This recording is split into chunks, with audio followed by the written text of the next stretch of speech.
Hello, hello. Happy Monday, y'all. And welcome to this week's episode of FPP, what I like to call Faith, Purpose, Profit, a time we come together every Monday at 7 p.m. EST.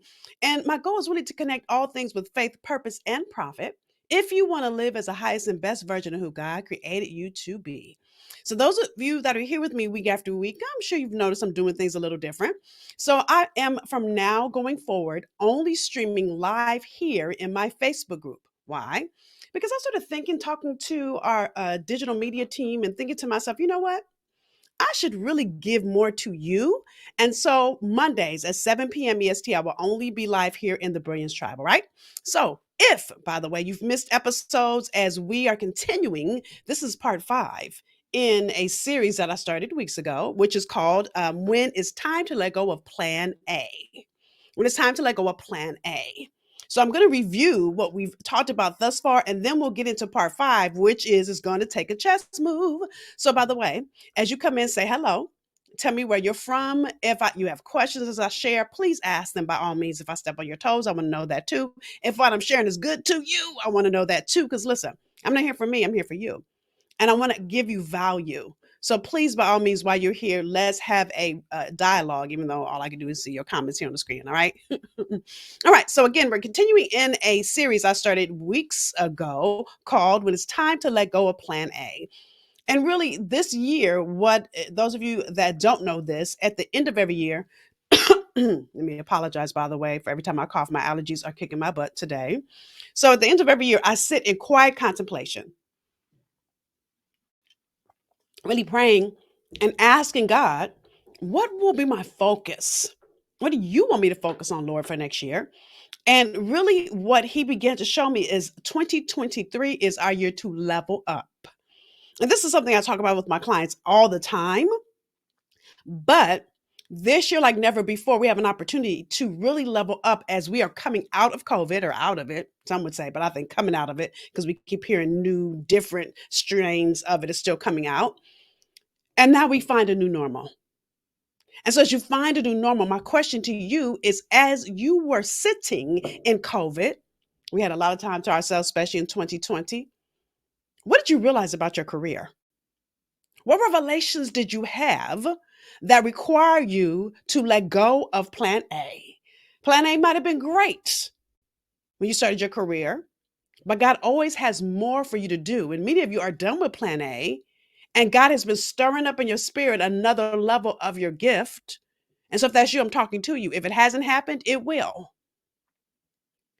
So, again, this is part 5 in the series. Let me do a quick review. But before I do that, let me read to you our foundational Bible verse. And I see many of you guys are joining. So, at least say hello as you're coming in. Tell me where you are. So, our foundational Bible verse for this series is Philippians 3:13 through 14, which reads, I count not myself to have apprehended, but this one thing I do, forgetting those things which are behind and reaching forward to those things which are ahead or before, I press toward the mark for the prize of the high calling of God in Christ Jesus. Forgetting those things which are behind, meaning my bio is done, my resume is done. Especially if you haven't added anything on in the last year or two, it's done. So all the things you've accomplished are great. And yet there's still more for you to do. So if you've missed any part of this series, you can always go watch repeats of the episodes. The first one was called When It's Time to Let Go of Plan A. Go into my YouTube channel, nrjnetwork.com, which is the easiest place. You can look from here in the Facebook group, but then you got to scroll through and find them, right? nrjnetwork.com, you'll see FPP Live at the top. You can go back and watch the first episode that was a couple weeks ago, okay? So which was, if this is part 5, it's 6 weeks ago because last week I was out of town, all right? So with that, let me do a quick review and then let's dig into part 5 here. Part 1, I talked about what's your priority, or as my mother or auntie or grandmother used to say, get your priorities together. The 3 steps I walked through in that episode, and let me leave this up while I share this with you, is check your focus, because your focus should be purpose over money. Purpose over position was number 2, and then God is holding you responsible. Part 2 was the power and career interruptions. So the 3 steps I walked you through there was principle over priority. By the way, if you haven't realized this, the way I teach, one thing builds on the next. So if you don't realize this in the steps, right? Hey, Betty in Mobile. Number two is it may not look like you planned it. And I even told you 6 areas you got to let go of. And I'm gonna tell you, this is the stuff I'm sharing with you is so hard for the woman that's already successful. You've gotten to the pinnacle of success, maybe even the place you dreamed of when you started your career, and yet you're not done yet. Mhm. Number three here is get the clarity you need to make the shift. Well, I'm gonna dig into that one more today. Part three is what's called it's the foundation that makes a difference. Your foundation in your career is love. Hey, hey, by the way, you guys, at the bottom it says that you have to say your name because then I can't see your name. So it says Facebook user. Hey, somebody that just said hi to me. Right? So listen, foundation, your career is about serving other people. That's what love is about. Being obedient to your calling is about sacrifice. And number three, love is a choice. See, God so loved the world that he gave his only begotten son. How are you giving God back that love? That's the foundation that makes a difference. Then our last episode that I was with you was called The Money Shift.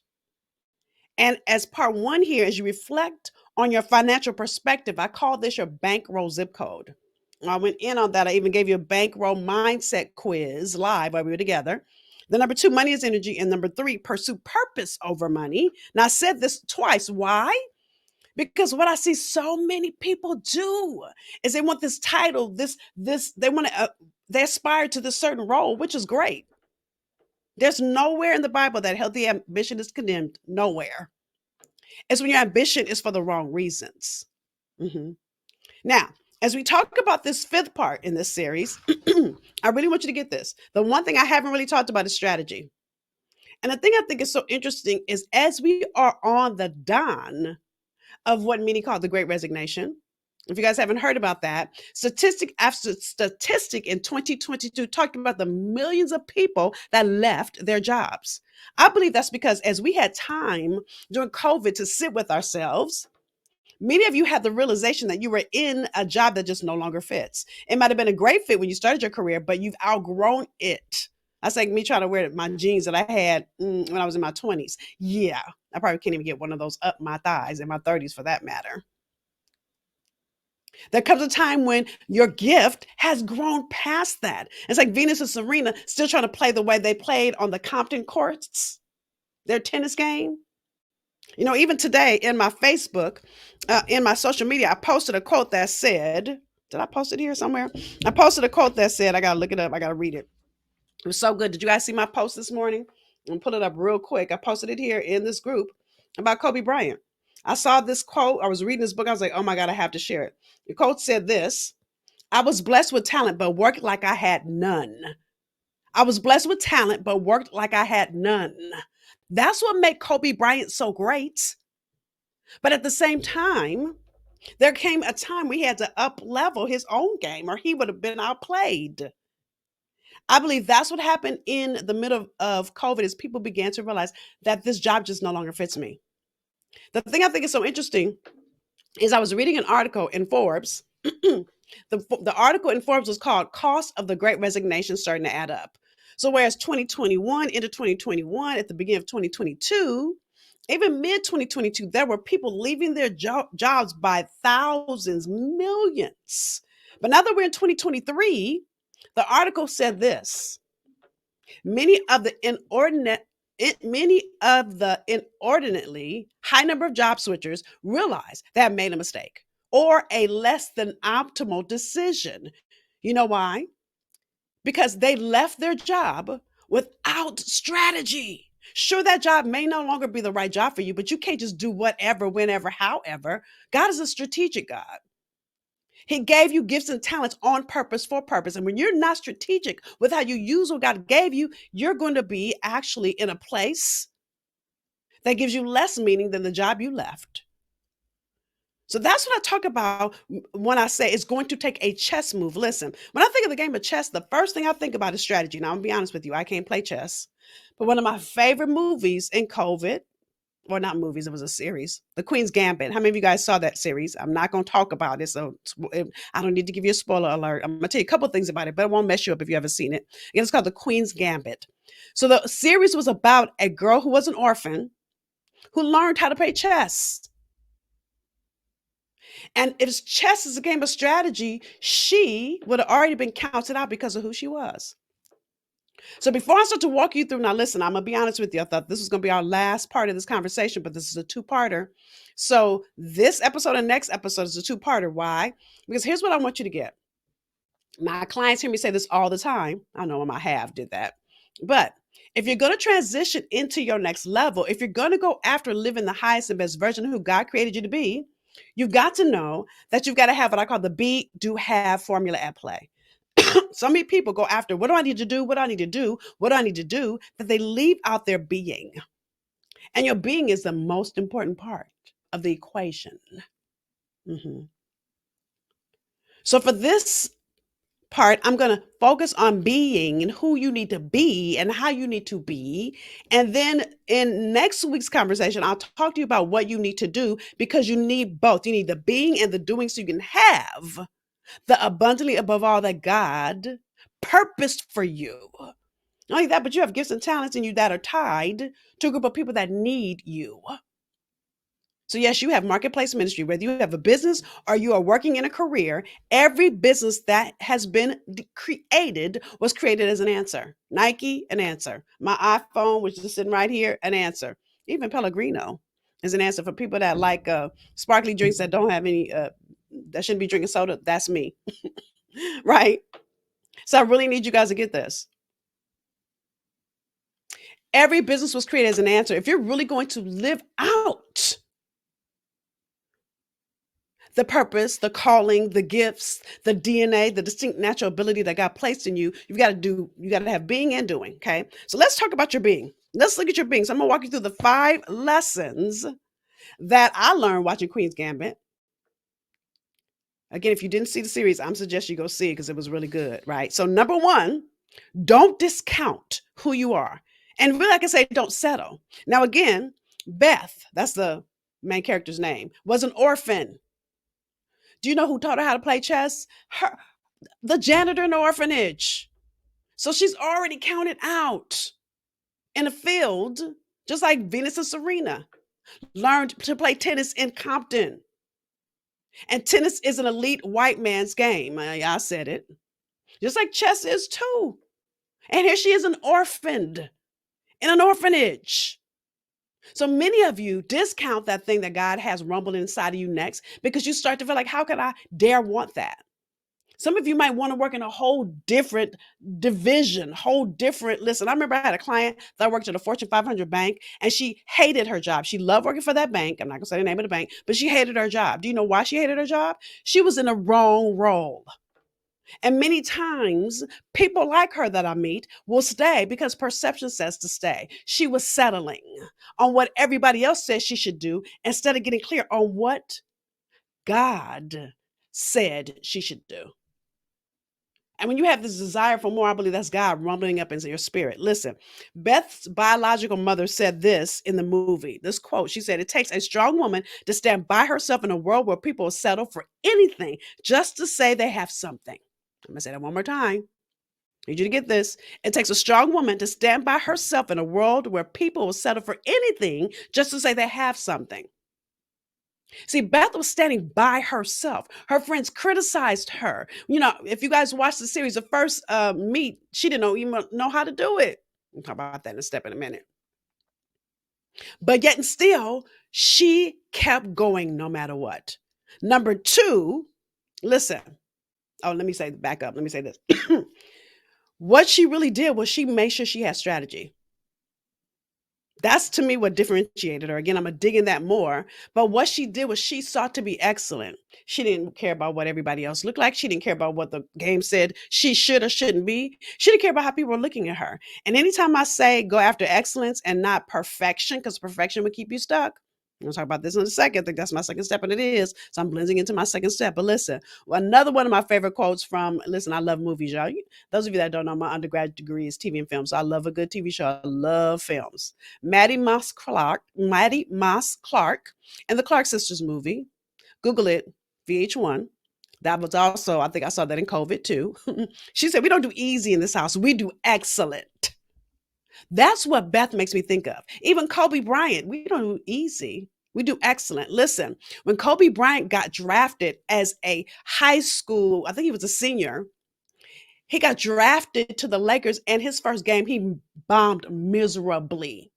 I bet you people were saying to him, "Don't you think you should go back to high school?" He didn't even go to college, y'all. He went straight from high school to NBA.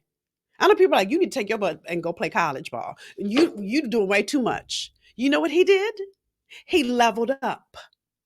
Hello, he didn't settle. Step number 2 is start before you're ready. I think so many people are trying to get ready. I'm getting ready. I'm getting ready. I'm getting ready. Now, can I tell you something? Listen. I'm not going to say all of this piece, but I'm in the middle of this right now. So God has been stirring something in me for the last couple years around this new division I'm developing for my company. And I'm developing 2 divisions at the same time. I wasn't trying to do that, okay?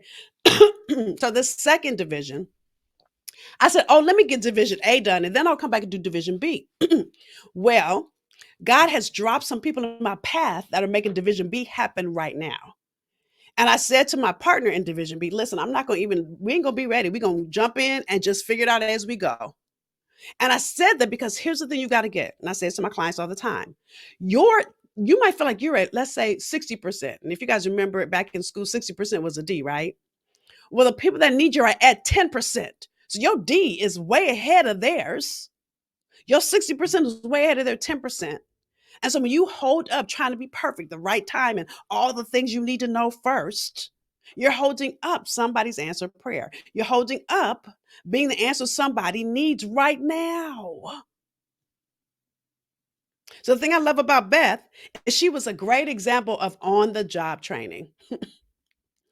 Again, I'm trying not to say too much, but every tournament she played in the series, you saw something she learned and she would move it forward.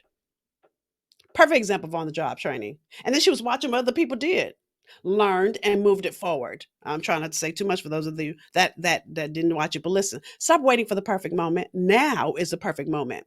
See, God shows up in your inability to see, right? Proverbs, one of my favorite Bible verses, Proverbs 3:5-6 says, "Trust in the Lord with all your heart and lean not on your own understanding. In all your ways acknowledge him and he will direct your path." See, when you trust God when you can't see how. Listen, that second division I just told you about, Division B, there has been a client put in my path, not done by me. Totally was a God move. Huge client too. So if I said, "Oh, well, I'm not ready yet," I'd miss out on what I know God is calling me to do right now. On the job training. Again, I might feel like I'm 60% in this. And by the way, it's a celebrity. So it makes you already intimidated. I'm keeping it all the way real. So because of that, it makes you even more intimidated. But then I had to remind myself of who I already was, who I've already been, the people I've already worked with, and that everything I've gone through has prepared me for such a time as this. So Beth's unlikely background, all the things she went through, made her perfect to do what she did as she learned it along the way. So imagine who you could be if you stopped trying to get ready and you allowed yourself to have some good on the job training, right? Number 3 is don't try to fit in. This one right here, I'm going to tell you something. Being a light skinned African American girl from South Central LA, I lived my entire life until I was about 23 trying to fit in. 23 was when I had the epiphany that God called me to do this work. The biggest thing I had to work through is this desire for me to fit in. So I was always called white girl when I was little. And all I wanted people to know was I'm black too. Not my fault that I'm light skinned. So I fought years to try to fit in, to be accepted, to be liked. When I stopped caring about what other people thought and cared only about what God thought, I remember somebody said, "Oh, Nicole, there's something different about you. You know what's different about me? I love me now. I'm unapologetically me, and God directs my path," right? So even around this one, these are one of those Bible verses that most of us say. A lot of us say this Bible verse all over, say it all the time, and we've heard it before, but I really want you to hear it today. Psalms 139:14 that says, "I will praise you, for I am fearfully and wonderfully made. Marvelous are your works, and that my soul knows very well." Let me break that down. When I read it today, I was like, "Ooh, that's hitting me a different way." I will praise you, for I am fearfully and wonderfully made. See, when you start to discount any part of you, you're telling God you made a mistake. So me being light skinned, well, listen, God knew what he was doing. There's a reason why I talk fast. There's a reason why I have a little, country twang. This is who I be. There's a reason why I used to get in trouble every day when I was little for talking too much. That's who I am. There's a reason why I can be funny and I can be a little corny all at the same time. That's who I am. So that makes me a great speaker. And when I stop second guessing myself, when I stop looking at everybody else thinking, oh, I want to be like that, realizing that God didn't create me to be like that. Listen, every day I try to be Oprah, I will fail. Just like every day Oprah tries to be me, she will fail.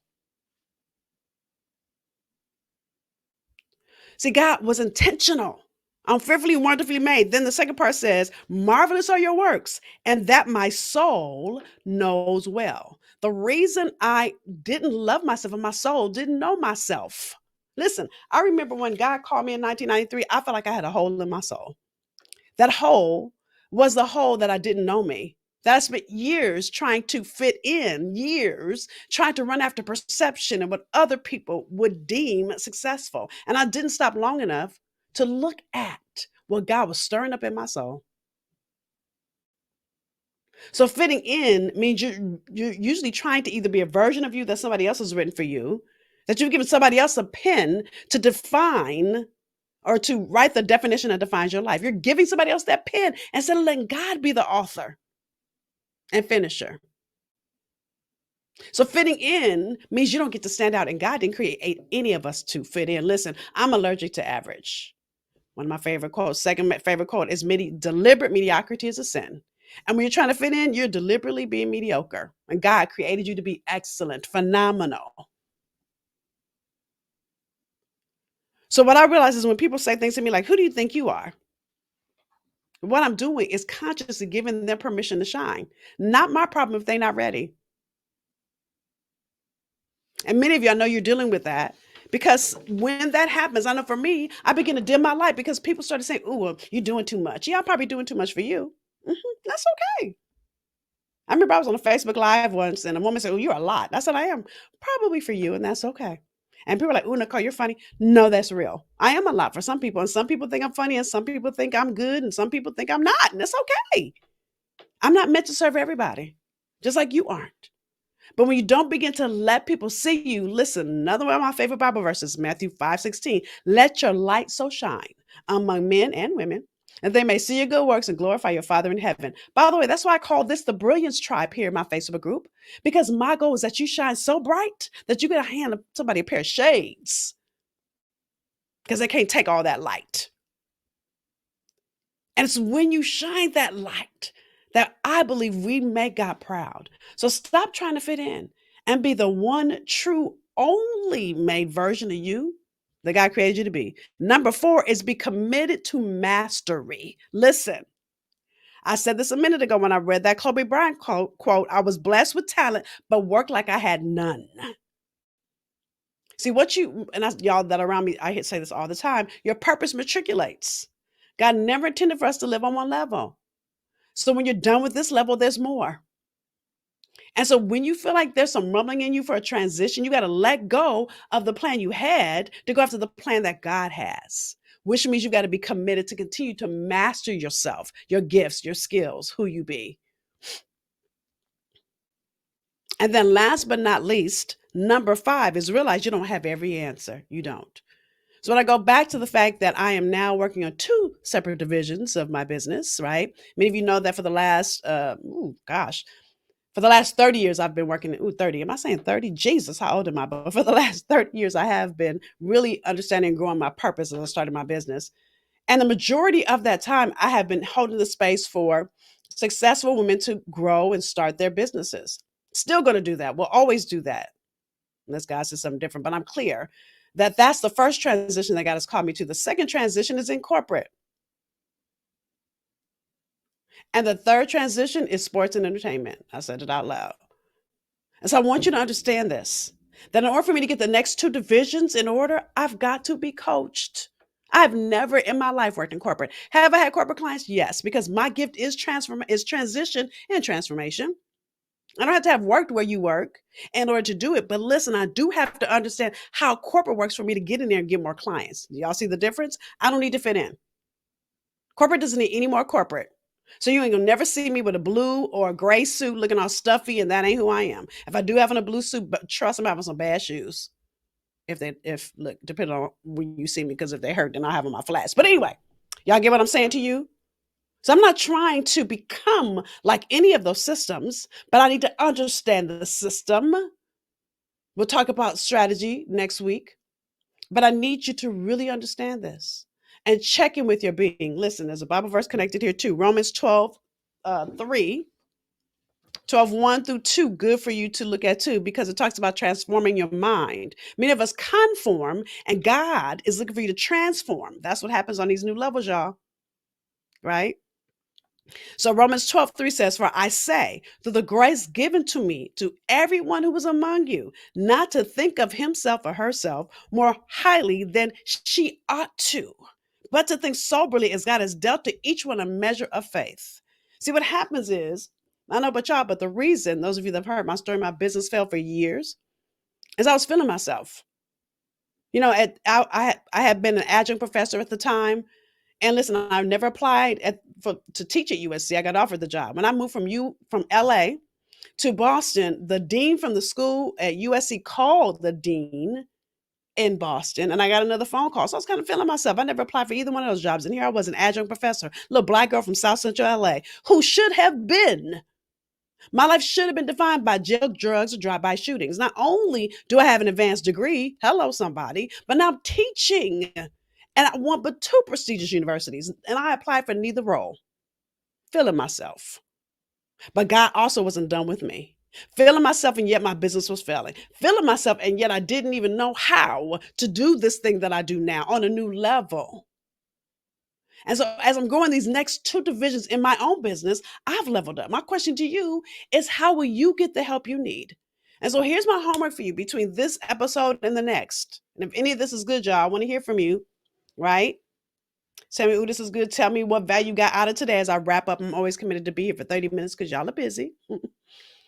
As we look at you sitting in your being, who do you need to be, or what's in your way in these four areas? Number one, don't discount your next level. Stop settling for who you are.